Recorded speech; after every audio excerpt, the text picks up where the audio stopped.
दोस्तों, हम लगातार आपके लिए सच्ची क्राइम पर कहानी लेकर आते हैं। लेकिन आज जो कहानी सुनाने जा रहा हूं वो कोई क्राइम नहीं है, बल्कि एक सच्ची कहानी है जो रियल स्टोरी है, जिसे सुनने में आपको बहुत अच्छा लगेगा और आज की यंग जनरेशन को बहुत अच्छी सीख देगा। प्यारे दोस्तों, जब 26 साल पहले मरा हुआ बेटा एसपी बनकर अपने घर पहुंचा तो मां बाप ने धक्के देकर बाहर निकाला। उसके बाद एसपी साहब ने जो किया उसे सुनकर आप भी दंग रह जाएंगे। दोस्तों, इस सच्ची घटना के सबूत में आपको इस वीडियो में आगे दूंगा। दरअसल यह घटना की शुरुआत होती है सन 2010 में मध्य प्रदेश के एक छोटे से शहर में, जहां पर उमाशंकर शास्त्री नाम के एक बहुत ही सिद्धांतवादी व्यक्ति रहते थे। उमाशंकर की शादी सावित्री के साथ हुई थी और उनका एक बहुत ही प्यारा सा बेटा था जिसका नाम था अनिल। सन 2010 में अनिल की उम्र लगभग मात्र 6 साल थी। दोस्तों, उमाशंकर और सावित्री सोचते हैं कि क्यों ना हम अपने बेटे को लेकर एक धार्मिक यात्रा पर जाएं, क्योंकि उमाशंकर ने एक मन्नत मांगी थी कि जब उसे बेटा होगा तो वह उसे लेकर गंगोत्री धाम जाएंगे और अपने कुल देवता के मंदिर भी जाएंगे जो उत्तराखंड में स्थित थे।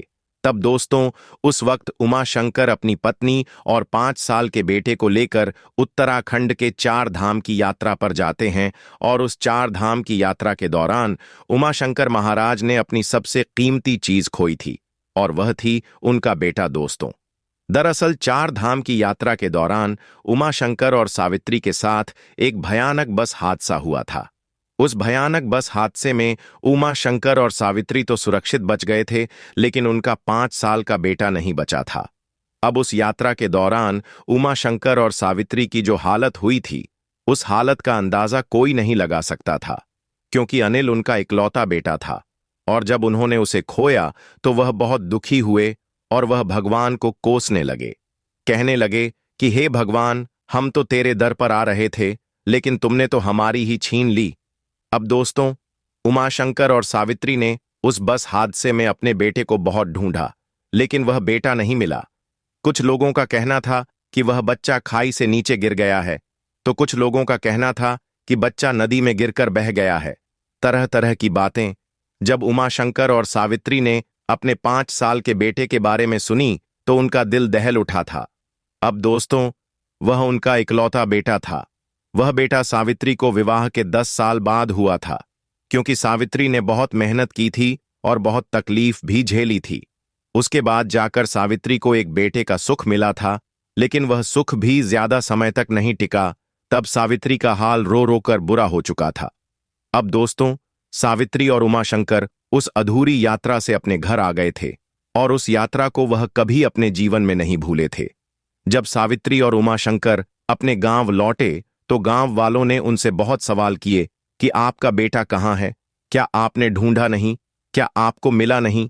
तब तरह तरह के सवालों से सावित्री और उमाशंकर बहुत परेशान भी हो गए थे, लेकिन भगवान की माया वही जाने। दोस्तों, समय आगे बीतता गया।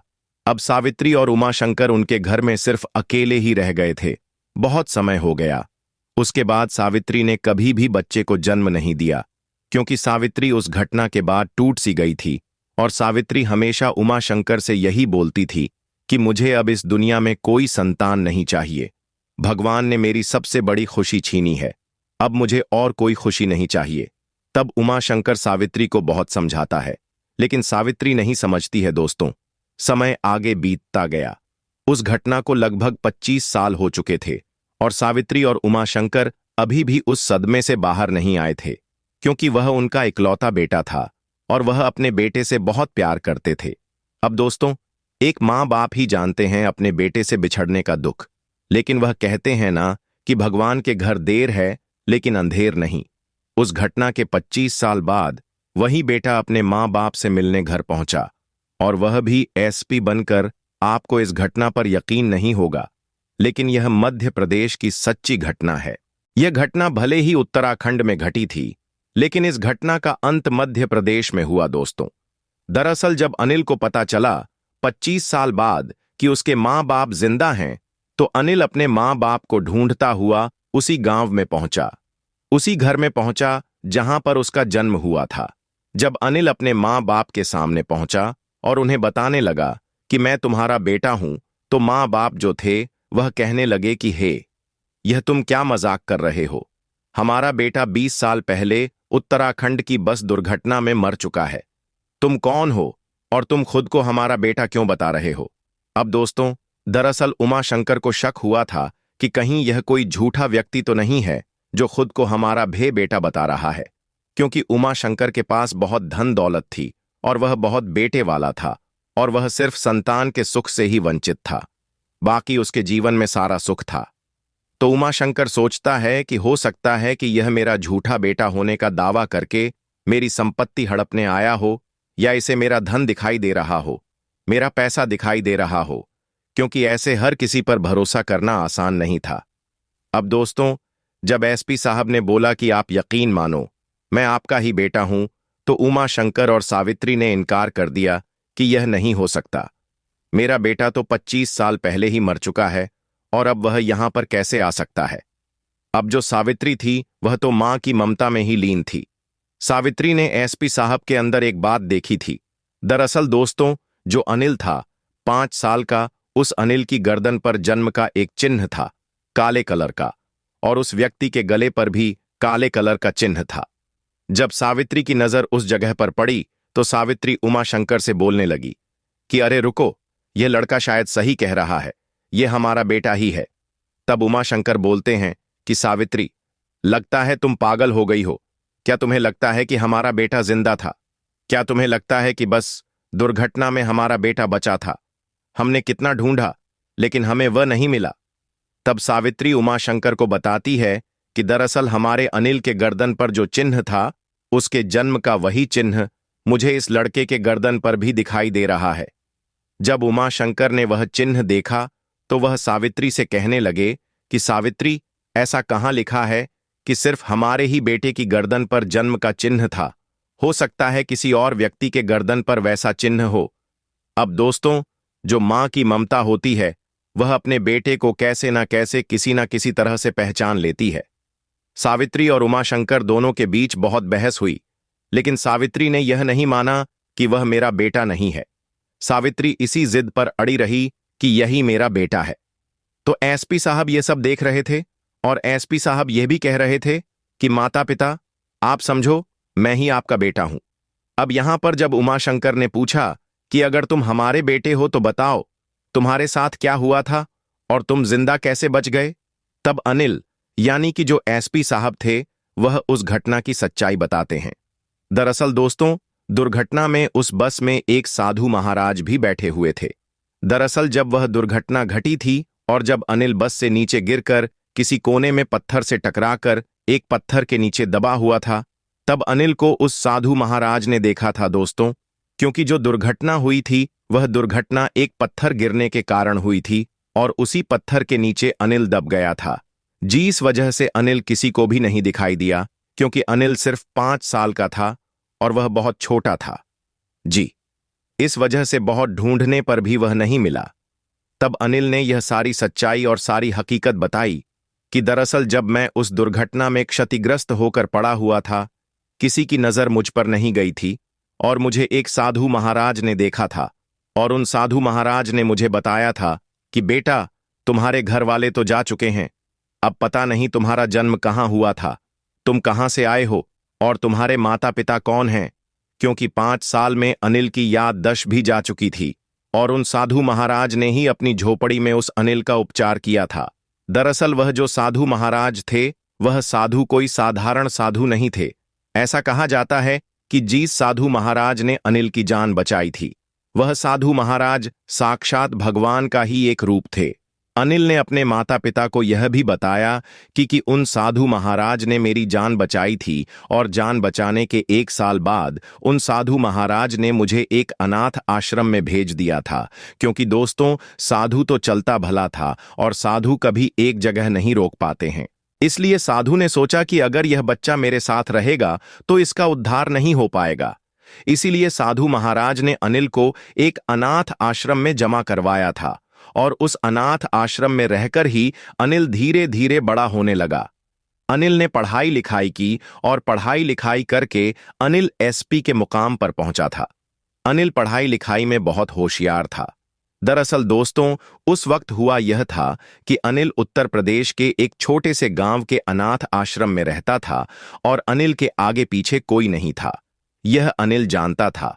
अनाथ आश्रम में कई बार अनिल को बहुत सारी मुसीबतें भी आईं। कई बार अनिल की तबीयत इतनी भयंकर खराब हुई थी कि अनी के बचने के चांस बिल्कुल नहीं थे। लेकिन अनिल उस हादसे में भी बच गया था, क्योंकि अनिल के साथ कुछ न कुछ तो चमत्कारी शक्ति थी और अनिल ने अपने जीवन में बहुत संघर्ष भी देखा था। तभी अनिल के माँ बाप पूछते हैं कि यह सब तो ठीक है, लेकिन तुम्हें हमारा पता किसने दिया और तुम्हें कैसे पता चला कि हम यहाँ रहते हैं और तुम्हारे माँ बाप आज भी जिंदा हैं। तब अनिल ने बताया कि दरअसल मैं गाजियाबाद में एसपी के पद पर नियुक्त था। वहां मेरा सरकारी आवास पर रहता था, अपनी नौकरी कर रहा था और मेरे घर पर तभी मुझे एक चमत्कारी साधु मिले और उन साधु ने मुझे देखते ही यह बोला कि तुम एक अनाथ बच्चे हो।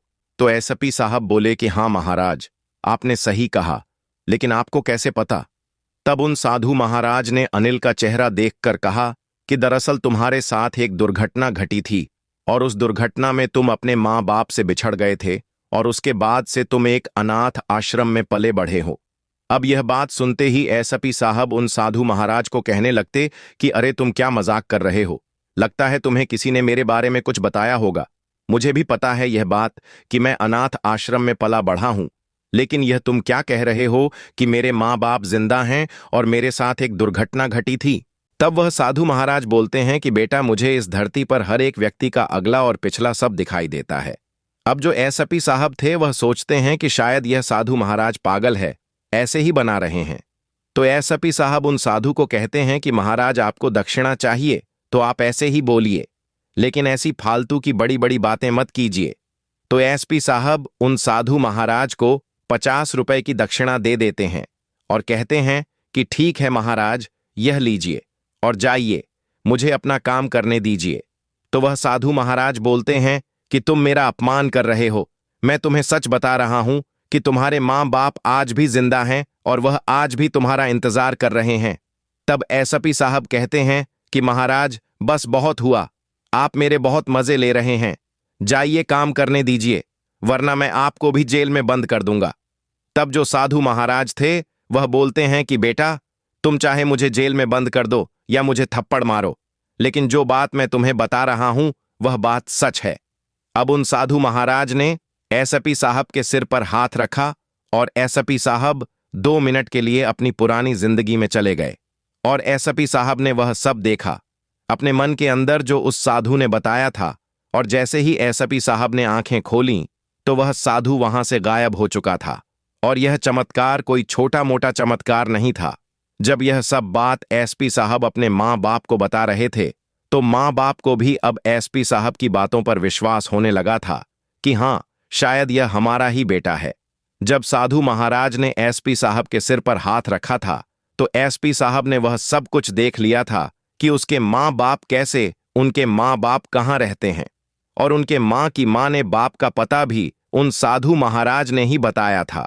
और साधु महाराज ने यह भी कहा था कि अगर तुम्हें विश्वास नहीं है तो जो स्थान और जो जगह तुमने अपने मन में देखी है, तुम उस जगह पर सिर्फ एक बार जाकर आओ, मेरी बात का विश्वास कर लो।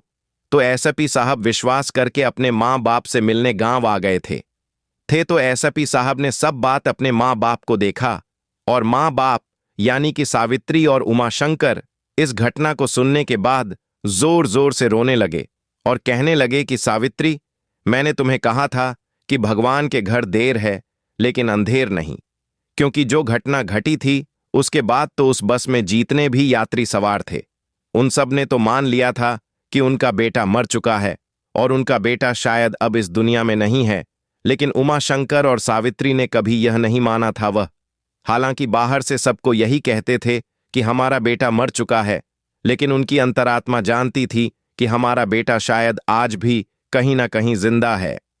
अब वह कहते हैं ना कि इंसान की अंतरात्मा ही जानती है कि उसके अतीत में अगर उसके साथ कुछ जुड़ा हुआ है तो उसके बारे में कुछ ना कुछ संकेत भी मिलते हैं। दरअसल जब एसपी साहब घर लौटे थे और उन्होंने अपने माँ बाप को देखा तो एसपी साहब भी रोने लगे थे।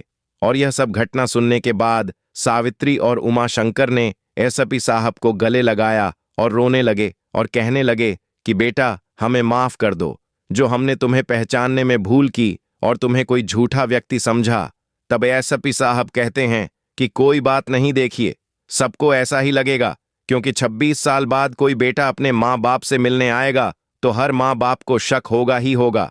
जब यह घटना पूरे गांव ने फैली में, तो सब गांव वाले कहने लगे कि उमा शंकर और सावित्री, तुम दोनों बहुत खुशनसीब हो जो तुम्हारी जिंदगी में यह दिन आया है। साक्षात भगवान ने तुम्हें तुम्हारी खुशियां लौटाई हैं। उमा शंकर के घर में त्योहार जैसा माहौल जो गया था। दोस्तों, इस घटना को आप या तो सिर्फ एक इत्तेफाक मानिए या फिर एक मजाक मानिए, यह आप पर निर्भर करता है। अगर आप मानते हैं कि वाकई में ऐसा हो सकता है तो आप बहुत अच्छे इंसान हैं। बाकी कमेंट बॉक्स में आप अपनी राय अवश्य दीजिएगा कि यह घटना आपको कैसे लगी, और चैनल सब्सक्राइब जरूर करें